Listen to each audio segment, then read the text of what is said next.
Earlier this year, the bracket system was rolled out in the Commander format, providing guidelines for separating decks into different rough groupings to be played together. Soon after, though, I noticed a problem. I didn't have any Bracket 2 decks.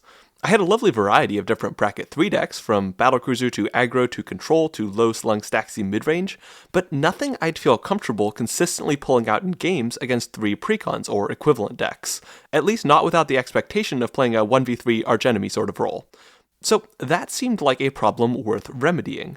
Now, I had built a lower power deck in the past. A couple years previously, I'd built a Skeleton Ship Proliferate deck, and that was kind of funny, but it was lower power purely because it ran a hot garbage commander and a number of hot garbage cards in the 99, such as Shrine of Piercing Vision, Mindless Automaton, Time Bomb, and a whole 4 of the 90s storage lands that couldn't tap for non-stored mana.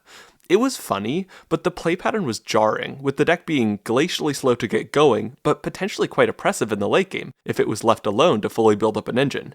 You can probably imagine why I mostly stopped playing this deck. One alternative for having a Bracket 2 deck would be just buying a precon, and maybe doing a slight round of upgrades or side grades, but I wanted something that felt more my own than that. There's also another problem with both precons and the Skeleton Ship deck. They feel kinda suboptimal.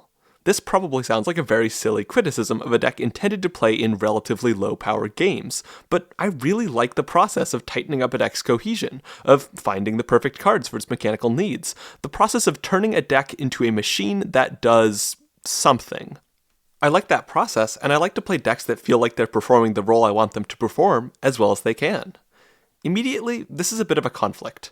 This preference for optimization works fine for Bracket 3 because there are a whole lot of somewhat funky ideas whose optimized version ends up in that sort of nice mid-power zone. But Bracket 2 is harder. What sort of idea is so inherently mediocre that optimizing it ends up at the power level of a precon? In this case, I actually took inspiration from precons themselves. See, pre-constructed commander decks are typically unfocused by design. They feature slightly too many themes and elements because they're trying to give players a taste of different playstyles, and also give some easy paths to upgrade a given deck, such as cutting a singular subtheme for some more relevant stuff. So, what if I did the same thing, but on overdrive? What if I built a deck with way too many subthemes, like a truly irresponsible number of subthemes, and then tried my hardest to optimize it into a workable deck list? Thus began the process of building Phyrexian-flavored subtheme soup. Longtime snailheads out there might remember that I had a Glissa Sunslayer Battlecruiser deck a while back, and while I love Glissa as a character, both that deck and that Glissa ran a bit generic for my tastes. Glissa the Trader could be fun as an old school sort of commander choice, but that one is actually a bit too specific for my purposes here, with a setup and payoff that don't offer a super wide variety of options. However, there's another green-black option, and that one actually lands right in the sweet spot for me. Glissa Herald of Predation.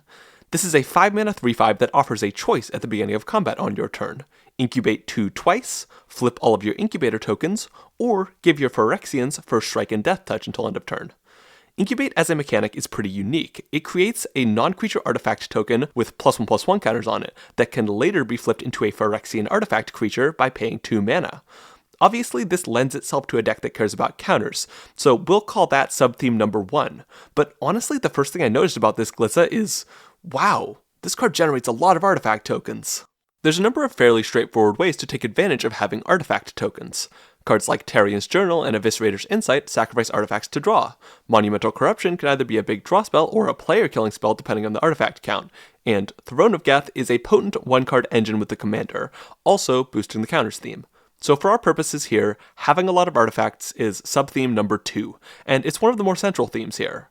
It also contains arguably the deck's most powerful card, and one that inspired much of the rest of the list, Clock of Omens.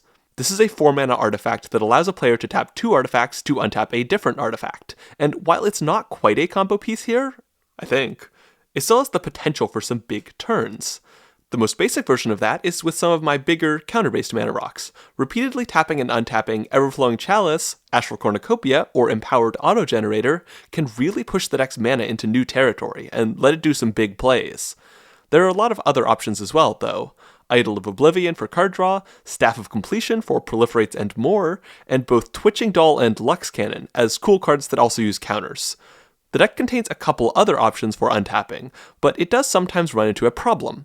Not all of the cool tap abilities I want to run and repeat are on artifacts. I have cards like Plague Maw Beast and White of the Reliquary that take advantage of my tokens, and I'd quite like to activate them repeatedly after flipping a bunch of incubators with Glissa.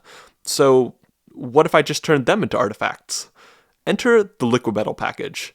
This features Liquid Metal Torque and Phyrexian Scriptures, both cards that turn a creature into an artifact creature, as well as being a mana rock and a board wipe, respectively. This package also contains 2 other cards, and these are actually my 2 favorite cards in the deck: Dollhouse of Horrors and Nexus of Becoming. Both of these cards create token copies of cards that are also artifact creature constructs, with Dollhouse doing this by exiling creatures from the graveyard, and Nexus doing this by exiling artifacts or creatures from a player's hand. The downside of exiling the copied card is certainly real, but the potential volume of liquid metalled creature creation is really potent here. And, due to a particular quirk of these cards, they're able to form the bedrock for yet another one of the deck's subthemes, Token Copy Populate. Since the artifact creature copies created by Nexus and Dollhouse are tokens, they can be further copied by cards like Selesnya Eulogist and Asika's Chariot, cards that copy tokens. This can allow for some nutty levels of advantage building, and to improve the odds for things to come together, I threw in a few extra token copy generators as well. This still isn't a huge package, just 5 setup and 4 payoff, but most of these cards are fine enough on their own, and the payoff for putting them together can be pretty huge. A late addition to this deck was a graveyard subtheme. I adore Dollhouse of Horrors, and on paper it's perfect for this deck, but too often in my early games I was finding myself without much to do with it, making copies of maybe 1 or 2 creatures, but not feeling like I was getting anywhere close to the full potential of the card.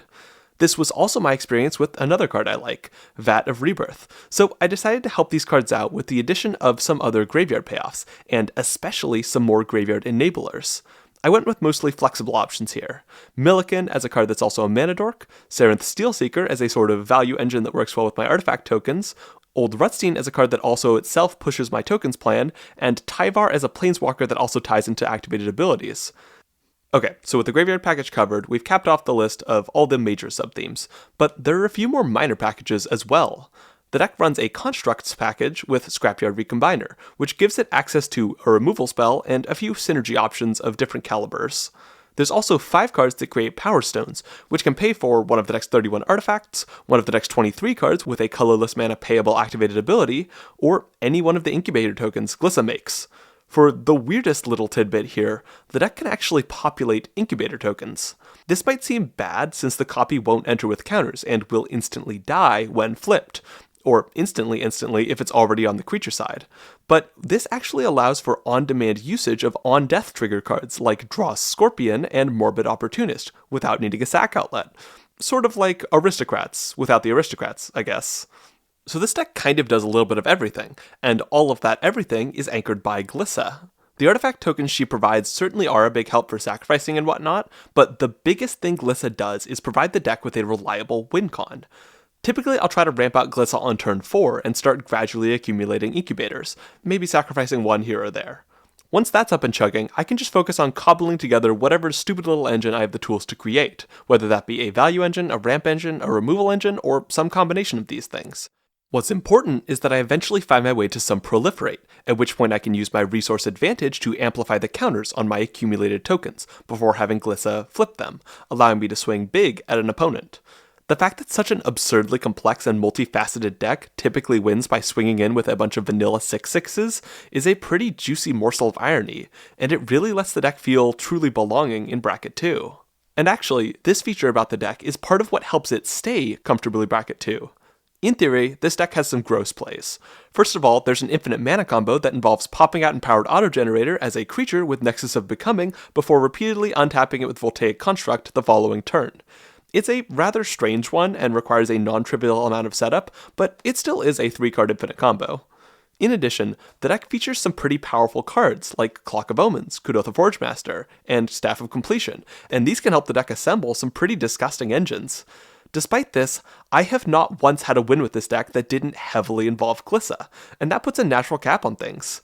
As long as she's out, I get 2 incubators per turn, but that's all I get. I can make them bigger, in some cases a lot bigger if I have a proliferate engine really pop off, but I'm still going to be winning the game with a fairly ordinary and extremely predictable number of most likely vanilla creatures. So that's the deck, and I do find it quite fun, but I worry that the process of describing it might be making it seem a bit more functional than it actually is. A deck that tries to cram in as many subthemes as possible is naturally going to struggle with dead cards, when the cards intended to work with those cards decide not to show up. The only deck I have that comes even close to this one in terms of complexity is my Shroom deck, but there's a pretty clear difference between these two. That deck is a toolbox deck that runs 11 conditional tutors to help it piece together engines, whereas this deck has 2 tutors. I don't know if there's been an exact tutor limit given for bracket 2, but I've heard the number 3 floated around, and that felt like a nice number to shoot for here that would force some creative workarounds without being an outright barrier against tutoring. All this to say, with the daring vision and self-imposed restrictions I had going into this deck, dead cards were inevitably going to be a challenge. So how does this deck mitigate that? A big one is that I try pretty hard not to let a card perform only one task for the deck. There is no generic removal here. When I highlight the cards in my interaction suite that proliferate, use counters, or are lands in Architect, that excludes only 5 cards, and all of those either fit into another subtheme or have some sort of useful synergy in a removal engine. The same goes for ramp.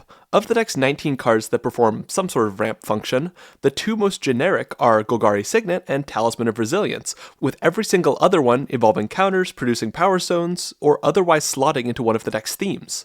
Likewise for draw, with Morbid Opportunist being by far the most generic of the deck's 17 sources of value, and that's even considering the weird populate trick I mentioned earlier. Something else you might notice here is that the number of ramp and draw spells are fairly high, and this is another pretty essential feature for letting the deck run smoothly. Since there are single-digit counts of setup and payoff for a number of different subthemes throughout the deck, it becomes very important to see more of the deck in order to piece together engines.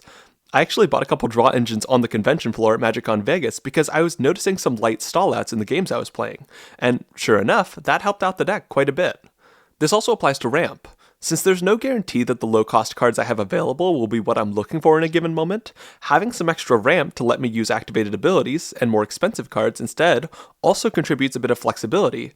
Having a high count of ramp is also quite helpful since the deck has a relatively high mana commander that's central to its game plan, and always having the mana to replay her kinda lets me avoid needing to think too hard about how consistent my alternate win cons are. Despite this effort, there are still ongoing challenges here. Some subthemes just don't really have cards that are good on their own, or which tie into other themes. Selesnya Eulogist and Rootcast Apprenticeship are both somewhat subpar interaction if I don't have token copies, and the 2 non-clock untapping effects are both fairly restrictive in their effect, even if their ceiling is high. And that's to say nothing of the graveyard package.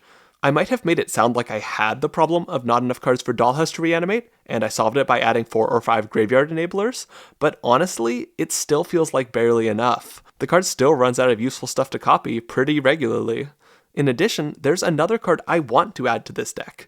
Godpharaoh's Gift has a higher upfront cost, but is otherwise pretty similar to Dollhouse of Horrors, making token copies of creatures in graveyard by exiling them. This is another one of my favorite cards, but it currently makes no sense at all here. It'd have the same problems as Dollhouse in not having enough targets to copy, and it doesn't even tie into the tap-untap Liquid Metal or Construct subthemes like Dollhouse does. There are 2 problems with the graveyard package currently. Only 6 cards that put cards into the yard at the moment, and only 23 total creatures in the deck. It's kinda discouraging to do the math on this. If I've gone through 20 cards of my deck, I've only seen 4 or 5 creatures, and the number of those that have made their way to the graveyard is almost certainly less than that. Current goals for the deck are increasing the creature count, finding a 3rd tutor for the deck that alleviates some current challenges, and possibly fleshing out other packages as well. My maybe board on Architect goes kinda crazy. I have 4 different categories of possible additions within the maybe board, in addition to a more generic category. If you have ideas for how to cram more deck into this deck, please let me know. I'd genuinely love to hear them. It's funny when I think about what advice I'd give if somebody else presented this deck to me saying they wanted to make it better. Because the answer is obviously, please cut some subthemes, you have way too many of them. Why am I spending deck space on tap-untap cards other than Clock of Omens? Why am I going to the effort of a copy populate package? Why am I bothering to integrate graveyard synergies into this? Why am I even thinking about aristocratless aristocrats? A sensible player trying to improve this would cut most of the graveyard support, at least 2 of the populate cards, and all of the token copy cards aside from Nexus of Becoming. But that's the joy of this deck to me. I shouldn't be doing what I'm doing if I wanted a deck that plays smoothly, and the fact that I'm doing it anyway is what makes this a bracket 2 deck. It's the same reason this deck includes some kinda not great proliferate cards. Would a sensible player trying to upgrade this deck include Plague Maw Beast, Carnivorous Canopy, and Spread the Sickness? Probably not. But it's not like I'm going to be playing these flavorful cards anywhere else, and here they're fine. They feel acceptable. And that's pretty cool if you ask me. Thanks for watching. I talked a bit about my Skeleton Ship deck in this video, and if you want to know more about that, I posted a short video for supporters discussing that deck, its play patterns, its pitfalls, and some of the dumbest games I had with it. If you want the full version, you can join my Patreon or become a YouTube member, but there will be a sneak preview for it in about 10 seconds. I also released an older patron video about my original Glissa deck over on my second channel, with some included commentary of why I swapped it out for a new deck, so you can also check that out. With that said, it's time to enter the Bone Zone. Commander. I find Skeleton Ship very funny in the sense that it's from the era of Magic where somebody would go, well, of course you need an island in play. It's a ship. I actually intentionally ran a somewhat low count of islands, just so I'd occasionally not have one and get to go, shoot, I can't cast my ship yet. Though, realistically, this wasn't actually shooting myself in the foot, because I didn't cast my commander most games, even when I had an island out. There was simply always something better I could be doing with my mana than spending 5 of it on a very slow removal engine.